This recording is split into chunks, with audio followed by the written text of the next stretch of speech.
Radio قطر آپ سے مخاطب ہے۔ سیف الرحمان سے آج کا دوسرا نشریہ سماعت فرمائیے۔ ابتدا میں پیش خدمت ہے اہم خبروں کا خلاصہ۔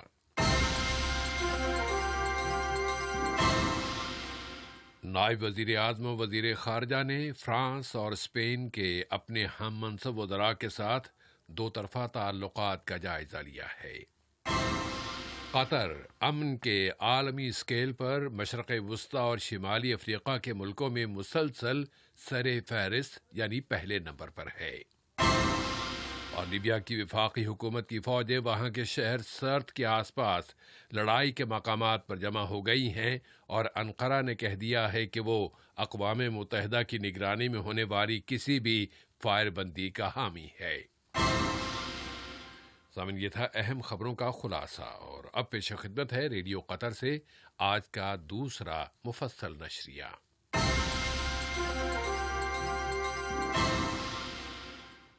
بسم اللہ الرحمن الرحیم۔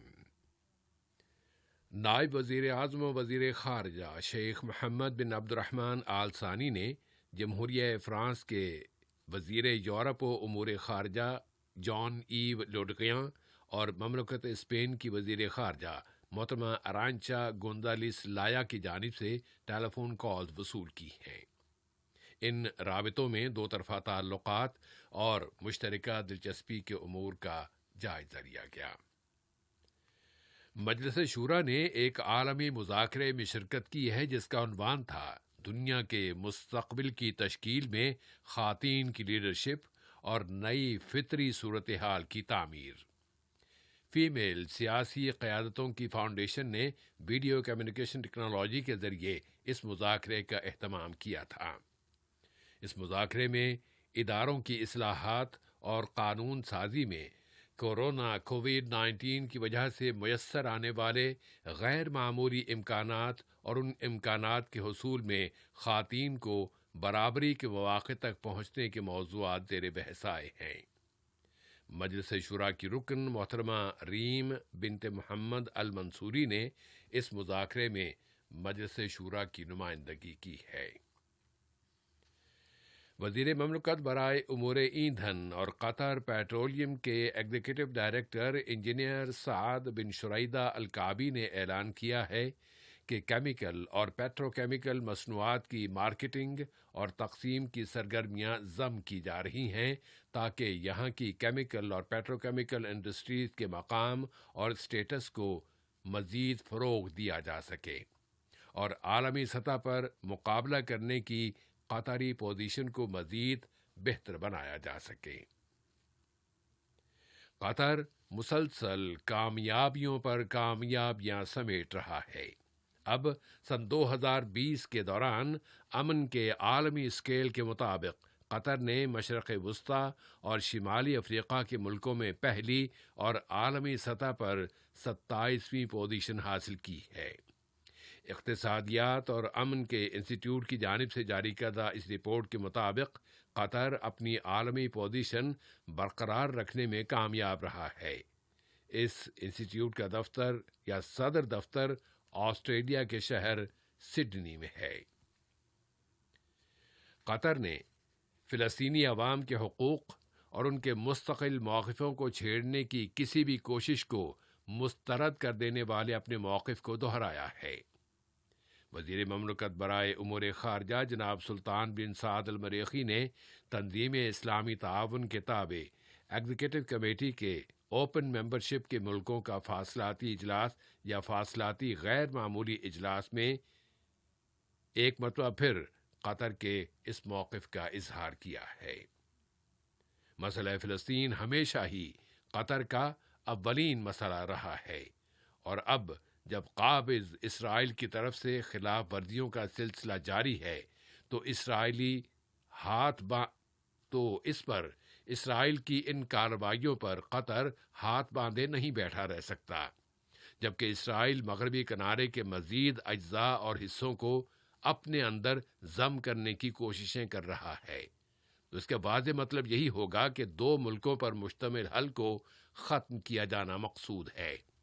اس لیے قطر تمام تر پلیٹ فارمز اور بین الاقوامی اجلاسوں میں سرگرم ہے، اور اس سلسلے کا تازہ ترین اجلاس تنظیم اسلامی تعاون کا غیر معمولی وزارتی اجلاس ہے۔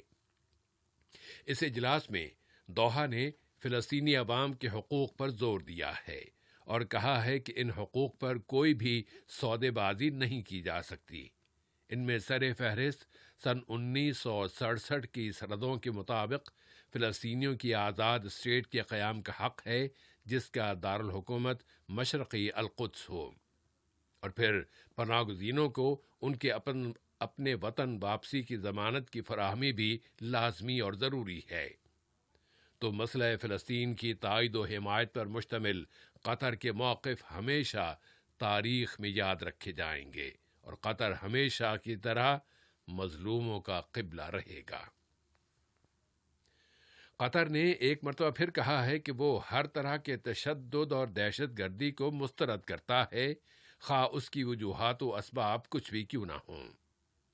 قطر کی وزارت خارجہ نے اپنے ایک بیان میں نائجیریا کی شمال مشرقی ریاست بورنو کے ایک گاؤں پر کیے جانے والے مسلح حملے کی شدید الفاظ میں مذمت کی ہے۔ اس حملے میں متعدد اشخاص ہلاک اور زخمی ہو گئے ہیں۔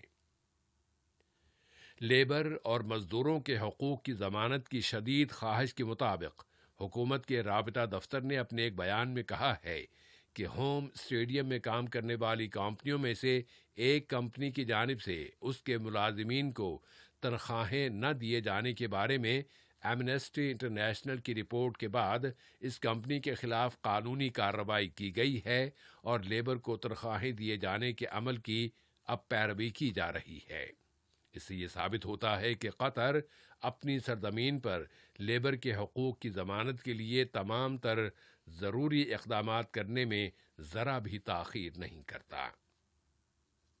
شفافیت اور ٹرانسپیرنسی کے اصول کی بنیاد پر وزارت صحت عامہ نے اعلان کیا ہے کہ ملک میں کورونا وائرس کووڈ-19 سے متاثر ہونے والوں میں 1476 کیسز کا مزید اضافہ ہو گیا ہے، اور گزشتہ 24 گھنٹوں کے دوران مزید 1918 مریض صحت یاب ہو گئے ہیں۔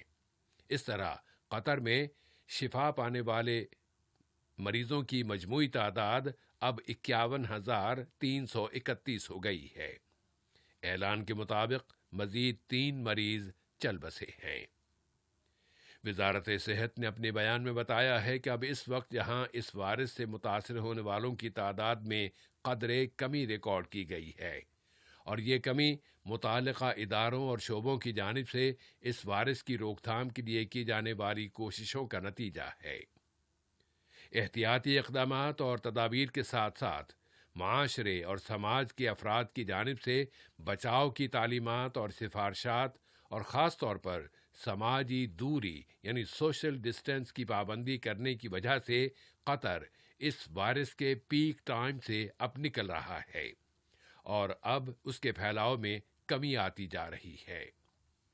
یہاں یہ بات بھی واضح رہنی چاہیے کہ صحت کے پورے سسٹم کی جانب سے کی جانے والی کوششیں صرف کورونا وائرس کے خلاف جنگ تک محدود نہیں ہیں، بلکہ دوسری بیماریوں کے شکار لوگوں اور خاص طور پر آپریشنز وغیرہ کے شعبوں پر بھی بھرپور توجہ دی جا رہی ہے۔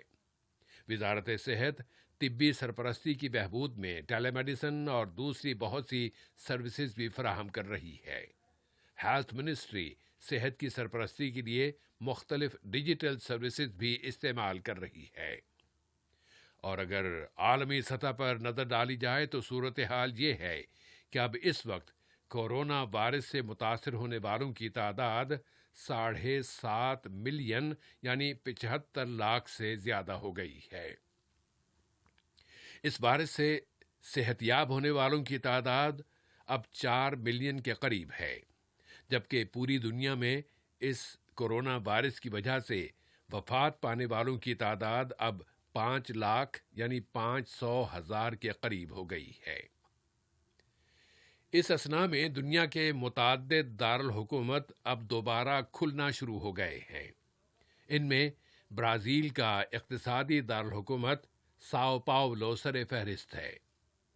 اسی طرح ماسکو میں تنہائی کو ختم کیے جانے کے بعد اب زندگی آہستہ آہستہ معمول پر آتی جا رہی ہے اور اس نے اپنی سرحدیں کھولنا شروع کر دی ہیں۔ پھر بھارت میں بھی الگ تھلگ کر دیے جانے کے اقدامات اب آہستہ آہستہ ختم کیے جا رہے ہیں۔ یورپی کمیشن نے سفارش کی ہے کہ یورپی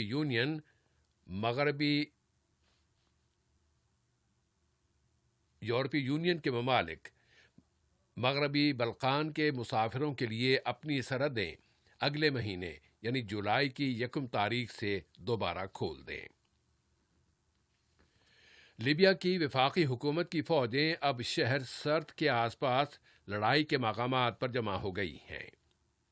سیاسی سطح پر ترکی نے اعلان کر دیا ہے کہ وہ اقوام متحدہ کی نگرانی میں کرائی جانے والی کسی بھی فائر بندی کی تائید اور حمایت کرتا ہے۔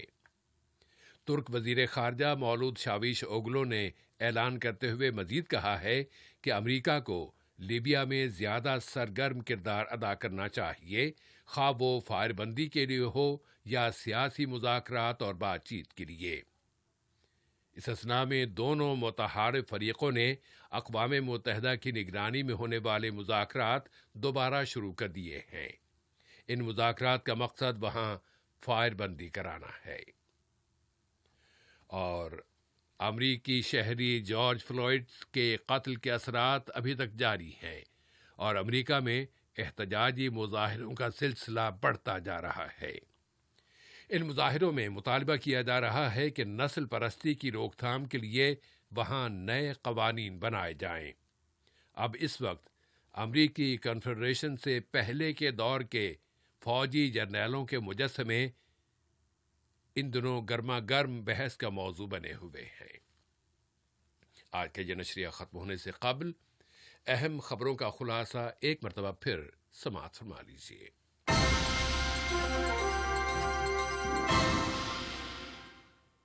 نائب وزیر اعظم اور وزیر خارجہ نے فرانس اور اسپین کے اپنے ہم منصب وزراء کے ساتھ دو طرفہ تعلقات کا جائزہ لیا ہے۔ قطر امن کے عالمی اسکیل پر مشرق وسطی اور شمالی افریقہ کے ملکوں میں مسلسل سر فہرست یعنی پہلے نمبر پر ہے، اور لیبیا کی وفاقی حکومت کی فوجیں وہاں کے شہر سرت کے آس پاس لڑائی کے مقامات پر جمع ہو گئی ہیں، اور انقرہ نے کہہ دیا ہے کہ وہ اقوام متحدہ کی نگرانی میں ہونے والی کسی بھی فائر بندی کا حامی ہے۔ ریڈیو قطر سے آج کا دوسرا نشریہ اپنے اختتام کو پہنچا۔ اگلا نشریہ کل صبح 9 بجے پیش کیا جائے گا بإذن اللہ تعالی۔